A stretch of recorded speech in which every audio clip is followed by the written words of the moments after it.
Hello there. Welcome back to A Trucking Journey. I'm your host, Bob. It is Sunday night and I am in Miami. Well, technically Opelika, but Miami.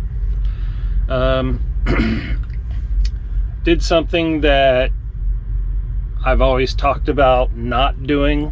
I came down I-95 all the way and immediately remembered why I always say don't come down I-95. It is worth it to drive the little bit of extra miles to have a nice stress-free drive, because these fools down here, there's people driving 90 miles an hour, changing 3 lanes at once, just weaving in and out of traffic.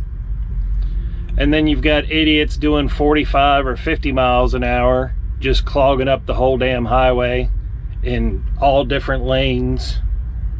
It's just, they cannot drive down here at all. And it's not worth the headache. I figured because it was Sunday night, the traffic wouldn't be too bad, but I mean, it wasn't bad for Miami traffic, but it was still pretty heavy and made it to where it was a mistake. I regret it. It's just not worth, and the whole damn I-95 is under construction and it's so bumpy. You're just getting bounced all over the place. It's not worth it. I will never come down I-95 through South Florida again.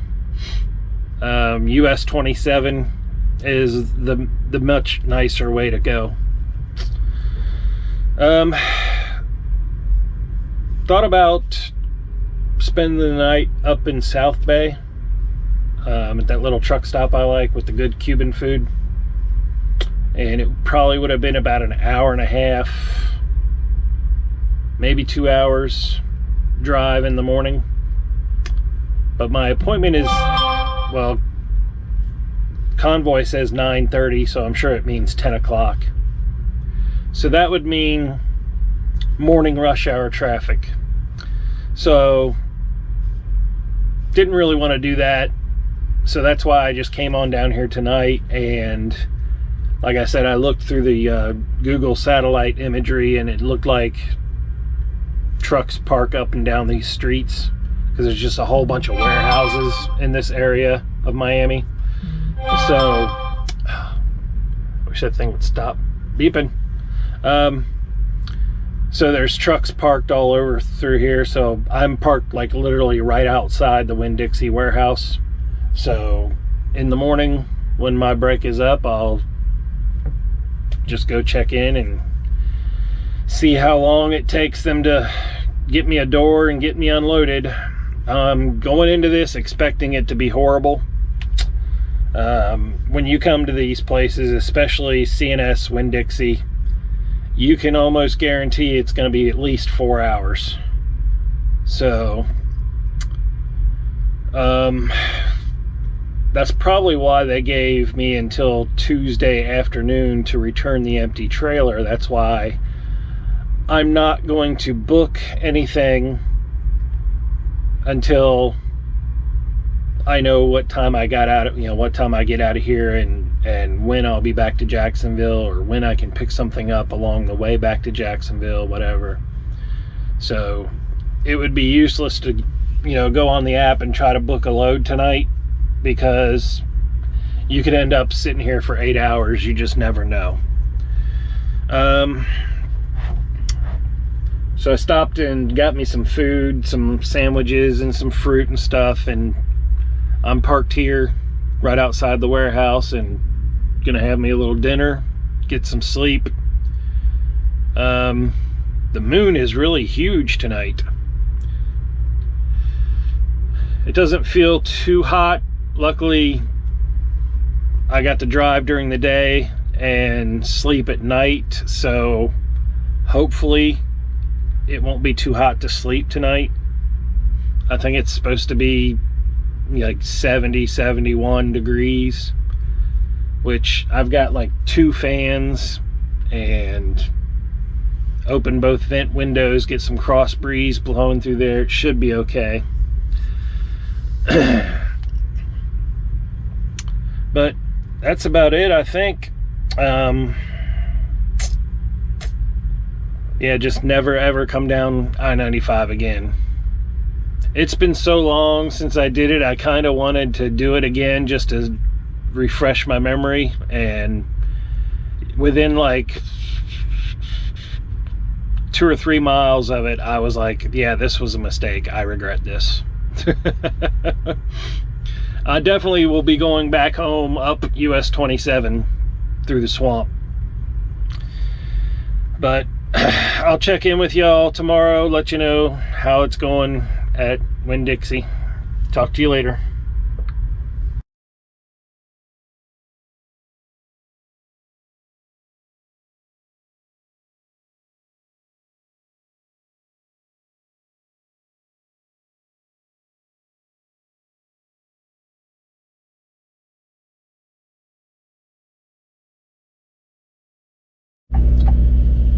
Alrighty, welcome back to A Trucking Journey. It is Monday night at like 11:30. Let's see, last night we left off that I had parked on the road right outside the Winn Dixie warehouse in Miami, and had a 10 a.m. appointment. I pulled out of the street and into the entrance to the warehouse at 9 a.m. and went and checked in at the guard shack.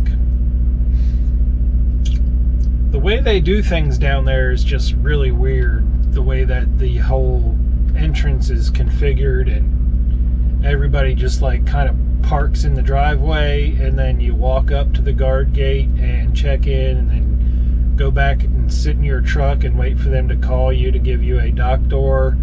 And it just it's messed up. I don't know what they were thinking, but after sitting there for, I don't know, a little over an hour, the security guard in the golf cart came by and said, hey, go in through the gate, go straight to that fence over there and park up against that fence, back into the fence there, and wait for them to call you to give you a dock door. So I did that, and there was a few of us parked over there, and I noticed some guys came in after me and went straight to a door. So they give you a little sheet of paper with some information on it and whatnot, and it had a phone number on there for you to call if you want to check up on your progress. So I called the number and I was like, hey, I had a 10 a.m. appointment. It's now like 10:35, I think it was. And I've noticed a couple of guys that came in after me got doors already. What's going on? And did you forget about me?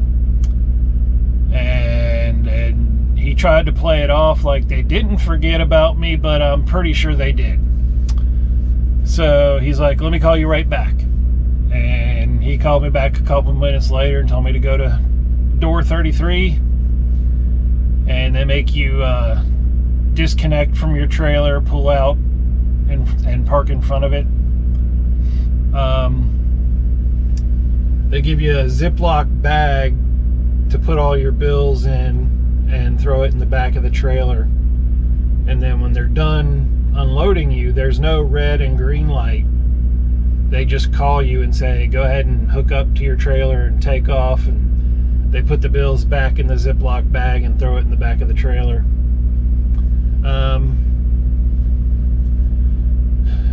So I bumped the dock at like 10:35, 10:40-ish for my 10 o'clock appointment. And I would say probably about 11 o'clock, I looked back and I saw the trailer shaking, and it was shaking for a little while, and all of a sudden I looked back a couple hours later and I haven't seen it move for a while, and this was like 2 o'clock. So I called that number again, and this time it was a lady that answered, and I was like, I haven't seen my trailer shake for a while. I was just calling to get if you have any idea of when you'll be finished with the paperwork and stuff. And she's like, what door are you in? I'm like, door 33. And she's like, they're not done with you yet? I'm like, well, no one called me and told me they were done. She's like, all right, we'll call you back. A couple minutes later, I look back and my trailer's shaking again. So I don't know if they just stopped in the middle of unloading me and somebody went home or what, but yeah, obviously they forgot about me again. So they finished unloading me, and I finally left there at 3 p.m. So 5 hours. Luckily I've already been approved for detention pay, so I made an extra $140 for detention pay. But while I was getting unloaded, while I thought they should have been finished fairly soon, a load popped up for a local Jacksonville run for tomorrow, picking up at Winn, Dixie in Jacksonville and delivering at Dr. Pepper 18 miles away. So, and it's a regular load, not a power only load. Since I've got this trailer until Tuesday at 4:30 p.m., it picks up at 8:30 in the morning, which probably means 9 a.m., but it delivers at 1 p.m. and then Unilever is maybe 5 miles away. So hopefully Winn Dixie can get me loaded in a reasonable amount of time in the morning, and I can head over to Dr. Pepper, and hopefully maybe they'll get me unloaded a little early, or even if they don't, if I have to wait until 1 o'clock, as long as they don't take 4 or 5 hours to unload me, I should have plenty of time to return this empty trailer back to Unilever before 4:30. So it was kind of weird when it popped up and I bid on it. I bid $500. It's only 18 miles. But I know from experience from when I used to drive for Winn Dixie, we used to go to Dr. Pepper and we would pick up loads and bring them back to Winn Dixie all the time. And they're not the fastest in the world. So I'm expecting it to take every bit of 2.5 hours probably at least. So I went ahead and I bid $500 because it's going to be an all-day thing, even though it's only an 18-mile load. Between Winn Dixie slow loading and Dr. Pepper slow unloading, it's gonna take all day. So I bid $500, and for the first time ever, I got a notification that they counter-offered. Usually Convoy doesn't do that. You just put your bid in, and then they tell you that your bid is above our range, and we will make a decision after 2 p.m. They don't ever counter-offer you. So they counter-offered, well, first of all, they were offering the load at $270, which a live load and a live unload for it's going to be an all-day thing. $270 is too low. So I bid $500. And they countered me at $450. So I was like, damn. I figured if they were going to counteroffer, they'd maybe come up to like $300 or $350 or something, but no, they countered me at $450. So just being cheeky, I countered their counter at $475 just to see what would happen. And I waited and I waited and I waited and nothing was happening. So I went down to 470. Nothing happened. So I'm like, all right, they countered me once. It doesn't look like they're gonna try to negotiate here. They just countered what they're willing to pay. So I lowered it to 450 and took the offer for 450. I mean, I can't complain. $450 on 18 miles is a hell of a payday. So as long as they're not excruciatingly slow, everything should work out according to plan, and I should be able to return this trailer before the deadline. But usually convoy is pretty good. If you're delayed by a shipper or a receiver, they don't hold that against you. So even if I end up returning the trailer after 4:30, if it's because Dr. Pepper took 4 hours to unload me, they won't hold it against me if it's anything like what I've seen in the past from them. But I was planning on parking this truck and trailer at my parking lot and going home and sleeping in my own bed tonight. But because Winn Dixie took 5 hours to unload me, I had to come straight here and spend the night here at Winn Dixie. Otherwise, I wouldn't have been able to make it back here. I wouldn't have had time to reset my hours. So, spent the night at Winn Dixie in Miami last night, and I'm spending the night at Winn Dixie in Jacksonville tonight. So, at least I can go home and sleep in my own bed tomorrow night. But that's about it for this update. I'll try to film a little bit more tomorrow. What I delivered to Winn Dixie was a load of Hellmann's mayonnaise. That's why it was so heavy. And the load tomorrow is really heavy, but I took it because it's only 18 miles. So, but that's about it for tonight. I'll talk to y'all tomorrow.